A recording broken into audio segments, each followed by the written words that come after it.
O Joel falou inglês com bastante sotaque.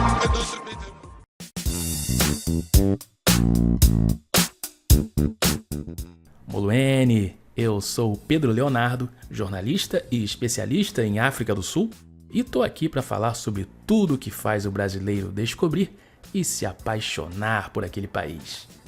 O podcast Bastante Sotaque é uma produção da PLBS Comunicação e nasceu do site sobre a África do Sul. O episódio de hoje traz uma entrevista com Bia Moremi, fundadora da Bráfrica Viagens e da Bráfrica Pro. Uma conversa que gravamos no mês de maio, na cidade de Durban, durante a Travel Indaba, a maior feira de turismo da África. Entre os vários assuntos, falamos sobre a trajetória da Bráfrica, vinícolas Black-owned e o festival Latin Souls, que vai acontecer em outubro no waterfront da cidade do Cabo, com uma curadoria da Bia. E pouco antes de eu começar a editar o episódio, saiu a notícia de que a Dona Bia foi simplesmente nomeada uma das 100 pessoas de descendência africana mais influentes do mundo no turismo. O prêmio é uma iniciativa global que reconhece líderes que estão moldando o futuro do turismo, da aviação, da hospitalidade, na diáspora e no continente africano. Com vocês, a premiada Bia Moremi. Bia, é outra entrevista que eu estou tentando fazer para esse podcast há anos. É uma pergunta que eu gosto de fazer. Como começou a sua relação com a África do Sul? Bem. Bom, Pedro, obrigada por me ter aqui com você. É uma honra estar dividindo a minha história com você, nesse espaço tão especial, nesse país tão especial e num dia tão especial, porque hoje, o dia que a gente está gravando, é o dia 13 de maio. Então eu acho que o fato de estarmos em África, conversando sobre coisas que somos mutuamente apaixonados, é algo muito importante. Então, para mim é uma honra, uma gratidão estar aqui com você. Você falando que foi difícil me entrevistar, faz parecer que eu sou assim, super estrela, entendeu? Eu sou uma pessoa acessível. Sim, mas é que a gente já se conhece há algum tempo, sim. Só se encontrou pessoalmente 1 ou 2 vezes, sim. Né? Porque você mora na cidade do Cabo, tem que explicar isso para os nossos ouvintes. Sim. Os nossos 17 ouvintes são poucos, mas muito fiéis, valorizo muito todos eles. Então, é que você mora na África do Sul. Sim. Como começou? Qual foi o primeiro contato que você teve? Sim. Bom, comercialmente, meu primeiro contato com a África do Sul foi em 2019. Mas eu acho que devido à aproximação da Copa do Mundo, por exemplo, eu tô aqui lembrando e revivendo várias coisas, várias emoções de Copa do Mundo. E eu me lembro que a Copa do Mundo de 2010 foi um grande marco na minha vida. Eu me acabei em tudo que se pode imaginar, na Vuvuzela, na Jabulani, no Waka Waka da vida, em tudo que podia viver de África do Sul, com referência de Copa do Mundo, eu vivi em 2010. Então, eu brinco que o meu amor com a África do Sul já começou lá em 2010. Enquanto negócio, foi em 2019, eu sou dona da Bráfrica Viagens, que é uma empresa que foi fundada em janeiro de 2019 e tem 7 anos esse ano. Então, outubro de 2019 foi minha primeira vez aqui, a convite da South African Tourism, da representação do Brasil. Eu vim enquanto uma fan trip e uma trade trip, então eles trouxeram agências de viagem para a África do Sul para conhecer o produto e poder vender ele dentro do mercado brasileiro. Então essa foi a minha primeira vez. Me apaixonei, fiquei mais tempo em Johannesburgo, fiz um safari pela primeira vez, depois vim para Cape Town por dois dias. Nisso, eu volto para o Brasil e aí em dezembro de 2019 a gente já tem o nosso primeiro cliente para vir para a África do Sul, que foi para o Afropunk, que na época o Afropunk era entre o dia 30 e 31 de dezembro em Johannesburgo. Então a gente já mandou cliente para o Afropunk daqui em dezembro de 2019. Então essa foi a minha introdução. A partir disso, minha paixão com o país só aumentou. Acho que foi uma identificação muito direta, muito humana, muito calorosa, com a forma que a África do Sul se posiciona, com os sul-africanos. Eu tive muita felicidade em me conectar com pessoas incríveis aqui, tanto do trade, né, da parte de turismo, quanto no nível pessoal também. Então eu fiquei com aquela sensação de que a África do Sul trazia muitas notícias de mim, em alguma forma. Bonito isso. Quando foi... Obrigada. Quando foi em 2022, né, depois da pandemia, todo aquele pesadelo horroroso, a Bráfica foi convidada, né, eu fui convidada de novo para poder vir, e aí eu vim para Indaba. Aí eu vim enquanto um hosted buyer, né, que é um comprador convidado para o evento que a gente está aqui agora, né, nesse momento. E aí foi a primeira vez que eu fui convidada internacionalmente para falar do meu negócio, depois de ter sobrevivido a um dos processos mais traumáticos que a nossa geração pode ter experienciado, né? E principalmente como uma empreendedora. Mulher, independente, jovem, negra, sem ali um investidor por trás, sem um patrocínio por trás. Então eu me senti muito, muito, muito honrada em ter tido a oportunidade de vir aqui e falar do meu negócio, e eu agarrei essa oportunidade com as duas mãos. Tive o que eu considero a viagem mais incrível da minha vida, porque eu tive momentos de empreendedora de sucesso, eu tive momentos de, melhores amigas, eu tive meus momentos de solitude, até me apaixonar nessa viagem, eu me apaixonei. Então, assim, foi uma viagem que passou ali em 360 pela minha vida e mudou minha vida completamente. Eu volto pro Brasil, entendendo que eu queria ser nômade. Minha vontade era de viajar, principalmente dentro do Brasil também. Então eu passei 6 meses viajando dentro do Brasil. Depois da pandemia, a Bráfica teve um fluxo muito bacana de trabalho, principalmente com a onda das grandes empresas, com a pauta da diversidade. Então a gente conseguiu atender grandes clientes, como o YouTube, o Spotify, o Netflix.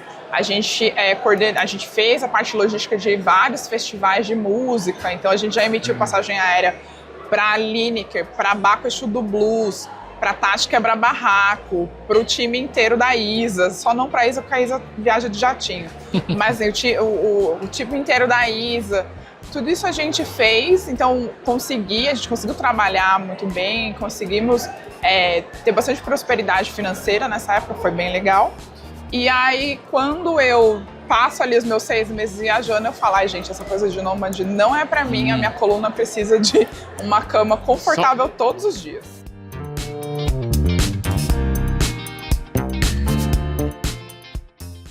O que é esse festival Afropunk? Bom, o Afropunk é um festival que começou nos Estados Unidos. É um festival que ele passou por uma transformação. Era primeiro um festival muito localizado para o público norte-americano. Depois ele passa por um processo de internacionalização, onde ele esteve presente em Paris, na África do Sul também, e em algum momento eles flertaram com Costa Rica, né, os outros países ali da América Latina mais para cima e América Central. Depois disso, passou por uma reformulação. O Afropunk, enquanto empresa, foi vendido, e essa aproximação com o Brasil já estava sendo feita com um proprietário antigo, e ao passar de mãos, essa aproximação com o Brasil se intensificou. Então o Afropunk hoje não acontece mais na África do Sul, não acontece mais na Europa, mas continua acontecendo no Brasil e nos Estados Unidos. E no Brasil ele vem tomando uma proporção, né, um tamanho e um impacto cultural que eu acho que ele teve no começo, né, dos primórdios ali nos Estados Unidos. Então eu arrisco a dizer, não tenho os números oficiais, mas arrisco a dizer que o Afropunk no Brasil é o maior da plataforma Afropunk, maior até mesmo do que o do próprio Estados Unidos. Eu acho que o tamanho do Afropunk no Brasil só ressalta a potência cultural, financeira e simbólica da nossa diáspora, do público preto brasileiro. Isso daí, assim, as marcas estão dormindo no ponto. O que o Afropunk está fazendo é magistral e deve ser usado de exemplo por outras marcas também.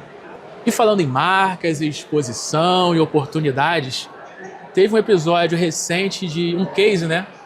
Da ida da Camila de Lucas e deu uma boa exposição para a África do Sul, para a marca. Como é que foi esse processo, esse caso dessa ação? Bom, a Colene desenvolveu uma linha de produtos baseadas em óleos africanos. Então, a empresa que é detentora da marca Colene no Brasil entrou em contato comigo falando assim, Bia, a gente precisa fazer uma viagem de investigação e publicidade para o continente africano. Vocês conseguem fazer? Eu falei, bora conversar, né? Me fala que vocês precisam. E eu nem imaginava que era a Camila De Luca que ia vir. E aí, conversa vai, conversa vem, olha, é uma marca muito grande de produto de cabelos no Brasil, aí eu já assim, ok, a gente precisa desse itinerário assim, precisa cobrir determinadas coisas, a gente gostaria muito de ir em uma fazenda, por exemplo, de extração de oleaginosas. E aí a gente foi desenhando e entendendo. Quando eles sentiram que a Bráfica tinha maturidade para poder desenhar e fazer todo esse projeto para eles, aí eles abriram para a gente, falaram, olha, a marca é a Colene e é muito provável que uma influenciadora muito grande venha. Aí eu assim, ok, então trabalhamos também sem saber que a influenciadora muito grande seria a Camila De Luca. E aí, quando o projeto já estava todo desenhado, eles falaram, então, é a Camila De Luca que vai vir com toda a equipe de diretoria, toda a parte de diretoria financeira vai vir a diretoria de marketing e propaganda, e a gente quer incluir a Camila na Fashion Week. Você consegue acessar os bastidores da Fashion Week, porque a gente não quer mostrar só o que as pessoas têm acesso, a gente quer mostrar os bastidores, a gente quer incluir a Camila como uma experiência, como um ativo dentro da Fashion Week. E aí, graças ao meu interminável trabalho, aos meus contatos, eu costumo dizer que, às vezes, ter relacionamento vale mais que ter dinheiro. A gente conseguiu colocar a Camila De Luca dentro dos bastidores da Fashion Week e ela teve uma experiência incrível aqui na África do Sul. Passou por, assim, empreendedores incríveis, empreendedores lendários, na real, assim. É uma galera muito única que, de fato, só assim, a Bráfica conseguiu colocar junto devido às parcerias muito consolidadas que eu tenho aqui na África do Sul.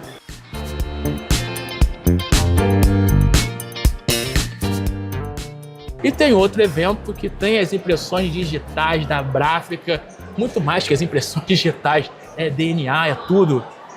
Um festival no Time Out Market de Cape Town, é isso que você está falando para mim? É isso, em primeiríssima mão.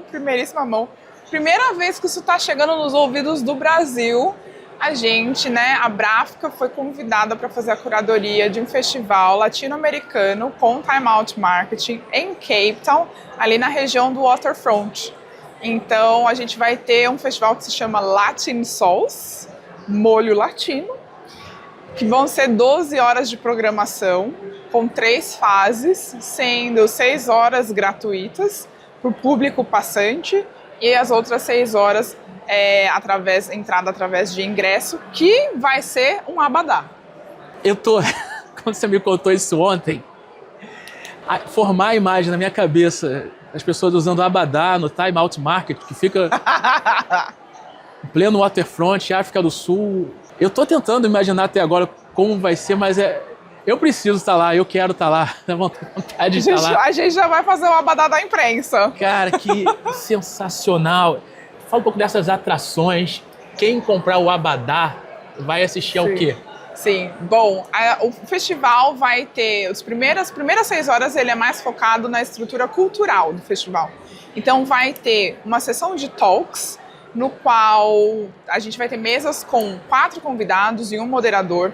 Essas mesas vão passar por toda a comunidade latino-americana que mora na cidade do Cabo, que está empreendendo. Então a gente vai ter um talk sobre empreendedorismo feminino e imigração. A gente vai ter um talk falando com pessoas que têm relacionamento entre pessoas sul-africanas e pessoas brasileiras. Então, como é que é o amor entre essas duas nações? A gente vai ter um talk sobre pessoas sul-africanas que viajaram pela América Latina e tiveram experiências muito incríveis, para ter essa perspectiva de o que é o sul-africano viajando pelo Brasil, pela Colômbia, pela Argentina, pelo Peru, né? Como é que isso impacta a vivência deles. Então a gente vai ter talks que perpassam por todo esse espectro de interesses.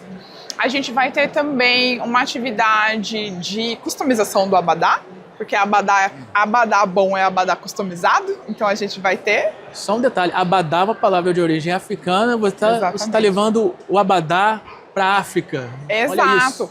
Porque isso é que é o legal, né, eu diria, do afroturismo. O afroturismo é uma via de mão dupla. Como eu falei mais cedo, né, a nossa diáspora ela é extremamente potente. Então, a gente tem muito, sim, a colaborar, a trocar, a trazer, a incluir, a circular mesmo sobre a nossa negritude, a nossa africanidade, a nossa brasilidade, que às vezes é diferente da africanidade, da negritude que é exercida aqui pelas diversas tribos, pelas diversas vivências. Então, é sim interessante. A gente está trazendo a nossa leitura, a leitura afro-brasileira do abadá para o Time Out Market em Cape Town.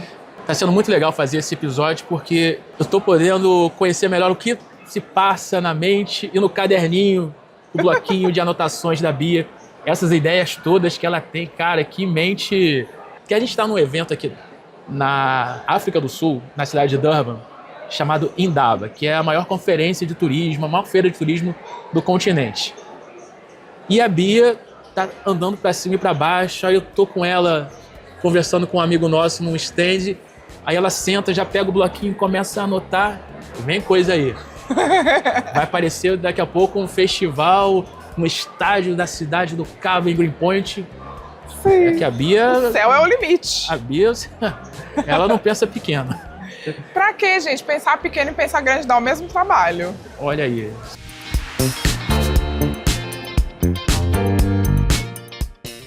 Eu sei que se eu pedir uma sugestão de lugar, você vai me dar 5. Só para começar, um lugar que o brasileiro merecia dar mais atenção. Pode ser na cidade do Cabo, pode ser em Joanesburgo, pode ser em Durban. Me diga um que o brasileiro merecia dar mais atenção. Muito bem. Bom, Carlos, vou te dar 2. Posso? Eu falei. Bom, eu acho que um lugar que o brasileiro tem que dar... E aí, gente, é o brasileiro... Qualquer brasileiro, tá? Não é o brasileiro jovem, o brasileiro mais velho, é o brasileiro branco, o brasileiro preto. Não, todo mundo. O centro da cidade de Cape Town. A gente chama de CBD, né? CBD. Então, o centro da cidade de Cape Town tem muita coisa gente, legal. Não confundam as siglas, é CBD. Central gente. Business District, uma coisa assim. Isso, Central Business District. Não é isso daí que você está pensando, tá? Não é. Bom, o centro da cidade de Cape Town tem muitos estabelecimentos legais, tem muitos restaurantes, lojas, bares de vinho, empreendimentos incríveis, empreendimentos de pessoas negras, sul-africanas, pessoas negras de outros países africanos. Tem baladas incríveis, tem balada que fecha cedo, tem balada que fecha tarde, tem restaurante etíope, restaurante sul-africano, restaurante nigeriano, tem muita coisa legal. E restaurante italiano, português, alemão, iraniano, tem muita coisa legal para você fazer. Tem muito barzinho, se você quer ser visto e quer ver, você vai ter esses lugares. Tem jazz, tem música ao vivo, tem muita coisa bacana, sofisticada para você poder fazer. E tem também para quem quiser dançar e suar a camiseta, também tem. Então, eu acho que o centro da cidade de Cape Town, ele a gente sabe que dentro de um turismo mais tradicional, ele é renegado. Então as pessoas acabam ficando mais na região costeira ali do Waterfront, Sea Point, Campus Bay, Greenpoint, que muitas vezes é incrível, mas não traz a imersão e a conexão que a gente quer com a cidade em si, né? De uma forma... Isso que a gente defende na Abráfica. Viagem, né? As viagens feitas nas cidades africanas sempre podem ter uma perspectiva mais urbana e contemporânea. Então, acho que é daí que sai a minha indicação. E a outra indicação que eu quero dar, não sei, talvez para os seus ouvintes seja uma coisa mais tipo, eu não acredito que ela está indicando isso. Mas, para quem nunca ouviu falar, Maboneng. Vão para Maboneng, que também fica no centro de Joanesburgo, né? Eu sou cria do centro. Eu sou do centro de São Paulo. Eu nasci e cresci no centro, então eu tenho esse amor aí pelo centro. Então, Maboneng também. Maboneng é um distrito, né, um recorte ali dentro do centro, em formato de triângulo, onde desse triângulo você vai ter diversos empreendedores culturais, artísticos, cafés, baladas, galerias de arte, muita gente, moda, loja de roupas tailor-made, assim. Eu digo que o andar em Maboneng me faz ter uma sensação de como é o futuro, sabe? Eu vejo o nível de criatividade, o nível não é só o nível de criatividade, é o nível de liberdade criativa. A liberdade com que essas pessoas criam é incrível, é assim, é demais. Então, se você é uma pessoa que gosta de uma abordagem mais urbana, mais contemporânea, mais descolada mesmo dos destinos que você está visitando, eu acho que tá aí duas coisas que não pode deixar passar. E eu posso atestar tudo que a Bia tá falando, porque eu já me hospedei em Maboneng. Minha primeira experiência num hotel, num hostel da rede Curiosity foi lá, no coração ali de Maboneng. Sim. E pelas fotos que eu vejo, pelos vídeos que eu já tenho visto, esse triângulo acho que está bem maior do que quando eu conheci lá no final de 2015. Tem uma curiosidade que eu acho fantástica no Curiosity. O prédio onde ele funciona hoje serviu como jornal... Era uma casa de impressão. Isso. Era como se fosse uma prensa. Isso. Uma prensa de um jornal anti-apartheid, né? Então, ali eram publicados panfletos que mantinham ali os ativistas informados do que estava acontecendo, quais são as próximas mobilizações e tudo mais. É um exemplo de que em Joanesburgo é impossível você se desvencilhar e desvencilhar o seu roteiro desse lado do turismo histórico, né? Sim. Que você passa no centro, você passa na frente da Constitution Hill, o escritório de advocacia onde o Mandela trabalhou, Sim. o memorial Hector Peterson, Sim. o Museu da Apartheid, que é mais conhecido, né? a Rua Vilacase, que é a única do mundo que já teve dois moradores vencedores do Nobel da Paz. É um aposto muito longo dessa rua, mas é uma rua importante. E é onde fica Mandela House. Mandela House também, é. Eu costumo chamar de Winnie Mandela House, porque a Winnie passou muito mais tempo lá do que o próprio Mandela. É verdade. É a história, é a história.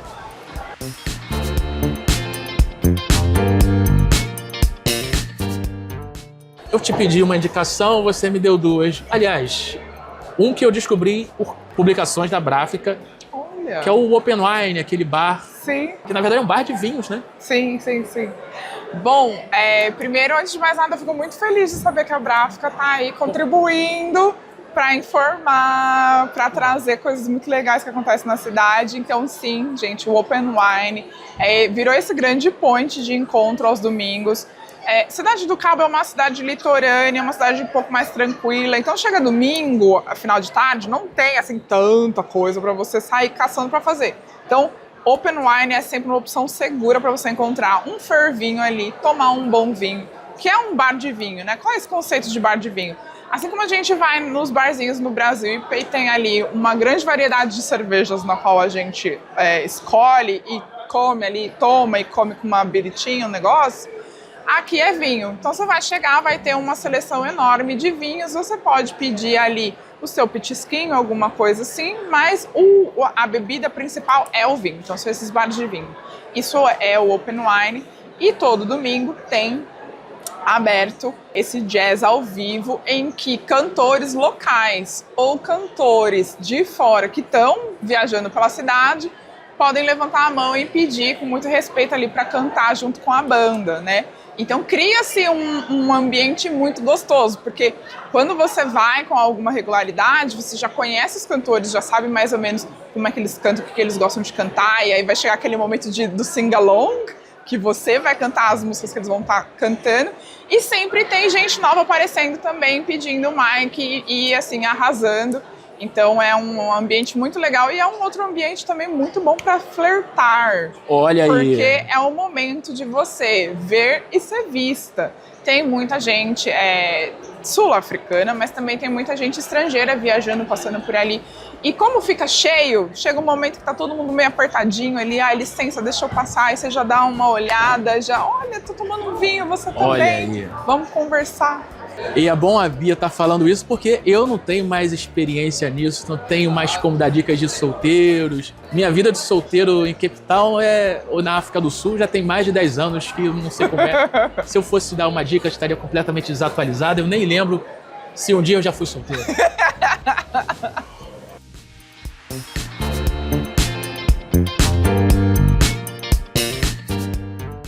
Pra quem não sabe, a Bráfrica, o comecinho dela foi só com intercâmbio, né? Então, a Bráfrica, a gente começou na viagem com viagens de lazer, e o intercâmbio se torna um produto depois que eu me mudo para a África do Sul. Sim, sim. Isso. Então, o produto de lazer começou mais especificamente em setembro, outubro de 2023. Eu me mudo para a África do Sul em abril de 2023. E aí eu vejo, né, como as outras empresas operavam aqui, e eu falei, por que eu não posso fazer isso? Eu vou fazer também. E eu vou fazer melhor, porque eu vou trazer ali dentro de uma narrativa muito mais próxima, né, do público, principalmente do público preto brasileiro, a gente sabe que tem questões com linha de crédito, que tem questões com a autossegurança, né, que tem questões com o entendimento de que intercâmbio é coisa só de filho de gente rica, que intercâmbio só vale se você fizer 3 meses. Então, não, a gente traz o intercâmbio de 2 semanas, a gente traz o intercâmbio parcelado no Pix, a gente traz um intercâmbio com uma abordagem completamente diferente, que deixa muito mais próximo de um público que é muito mais parecido comigo e com você. Além disso, o intercâmbio não é só para quem tem 18 e 19 anos. Exatamente. O meu foi com 27. Exatamente. Hoje eu vejo que eu era jovem. Muito! Mas na época, por conviver com o pessoal de 18 e 19, eu me achava um pouco mais coroa. Hoje que sou coroa, 42, entendo que se eu fosse hoje, seria ótimo também. Apenas vá. Só vai. Se pintar a chance, vai. Olha, a gente já viu cliente de 60 anos fazendo intercâmbio, 45 anos fazendo intercâmbio, 18 fazendo intercâmbio, 35 fazendo intercâmbio. A gente de lazer, viagem de lazer, a gente já teve cliente de 72 anos viajando com a gente. Então assim, cara, não tem hora para emitir o seu passaporte. Não é, Pedro? Vamos lá combinar? Todo mundo que está ouvindo, fazer um pacto? Se você que está ouvindo e não tem o seu passaporte, você vai anotar na sua agenda agora, assim, ó, tirar o passaporte na terça-feira que vem. Porque não tem idade para você tirar seu passaporte, não tem idade para você preparar sua mala e fazer a sua primeira viagem internacional. E que se for para a África do Sul, melhor ainda, entendeu? Porque é isso, a África do Sul é esse lugar extremamente carismático, extremamente caloroso, aonde a gente tem essa teoria, né, de que a alegria brasileira encontra com a alegria sul-africana. Então, assim, isso daí não tem idade limite para viver isso. É um lugar que a gente vê muitas pessoas escolhendo como destino da primeira viagem internacional. É um caminho que, se você escolher, o risco de dar certo é grande demais. É sobre. Só voltando na questão das atividades para a África do Sul, esse pessoal que vai viajar lazer, que vai viajar para o intercâmbio, um tema que tem chamado muito minha atenção, até porque hoje é quarta-feira que a gente está gravando, né? Sexta-feira eu estou embarcando para a Cidade do Cabo, passar 4 dias lá. E para a minha programação dessa vez eu tinha pesquisado vinícolas Black Owned. Estou com uma especialista aqui do meu lado. Uma vinícola Black Owned, província do Bastante Sotaque, conhecer na sua viagem para a Cidade do Cabo, Stellenbosch, Franschhoek. A Seven Sisters é uma vinícola feminina, assim como o nome já fala, né? 7 irmãs, que de fato, né? São 7 irmãs que são donas dessa vinícola. A história delas é muito simbólica, né? De como a gente sabe, né? A África do Sul está livre do sistema opressivo do apartheid desde 1994. Então, a história da grande maioria das pessoas que estão aqui entre a gente foi atravessada por esse sistema separatório. Então, a Seven Sisters, ela mostra de como essas 7 irmãs, elas foram espalhadas entre várias famílias porque a família mesmo não conseguia dar conta de alimentar e de cuidar todas elas. E uma das irmãs, ascendendo financeiramente depois de adulta, resolveu reunir todas as irmãs novamente. E ao abrir a vinícola, né, ao criar a vinícola, ela coloca todas as irmãs juntas para rodar essa vinícola. Então, cada garrafa leva o nome de uma das irmãs. Eu não vou falar mais, que eu não vou dar spoiler, já falei até demais aqui, mas vai nessa vinícola, ouça a história delas, experimente, né, todos os vinhos, os champanhes, compre. O preço super bom, elas têm um preço muito, muito, muito legal. Faça degustação de vinho na Seven Sisters. É Stellenbosch? É Stellenbosch, isso. Fica em Stellenbosch. Tem a outra que é a Klein Guderhust,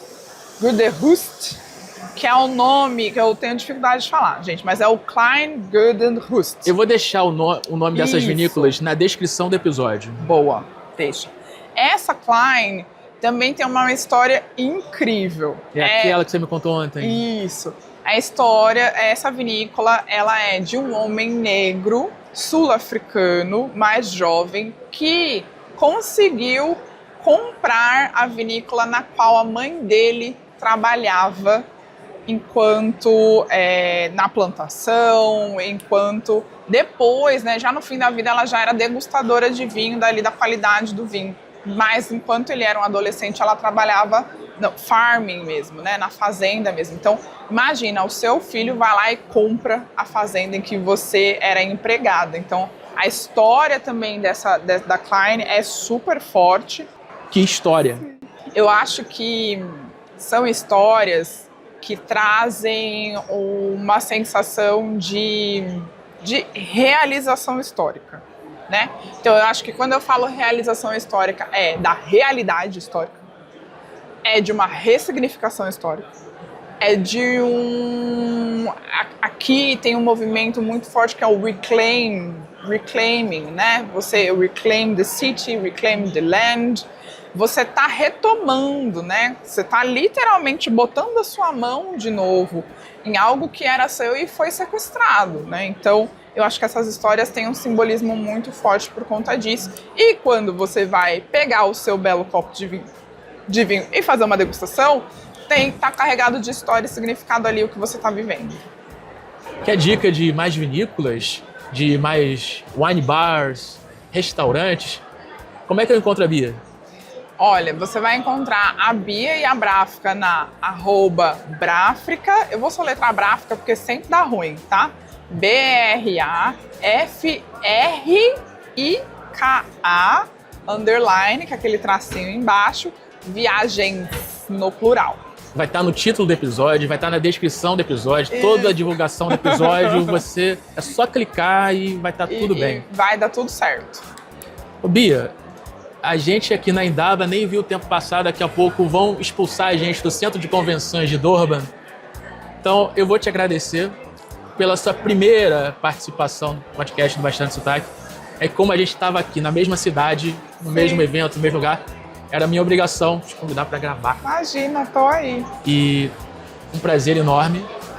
Obrigada. Obrigado por compartilhar comigo e com os meus ouvintes todo o seu conhecimento, as suas histórias, as suas dicas. Que ela voe alto. Mas a gente tem que ver a Bráfica no Flight Radar, aquele aplicativo, porque a Bráfica já tá voando. Amém, meu campeão, amém para todos nós. Tá aí, esse foi o papo com a Bia, gravado lá na África do Sul. Eu viajei para lá em maio como um dos jornalistas convidados pelo Turismo Oficial da África do Sul para a cobertura da Indaba, esse evento que acontece todos os anos em Durban. Eu trouxe muito material dessa viagem e você já pode conferir uma parte dele no site e nas redes sociais do Bastante Sotaque. Para conferir os conteúdos dessa press trip e as informações mastigadinhas sobre a África do Sul, acesse bastantesotaque.com. Siga também os perfis no Instagram e no TikTok. Tá certinho. O Joel falou inglês com bastante sotaque.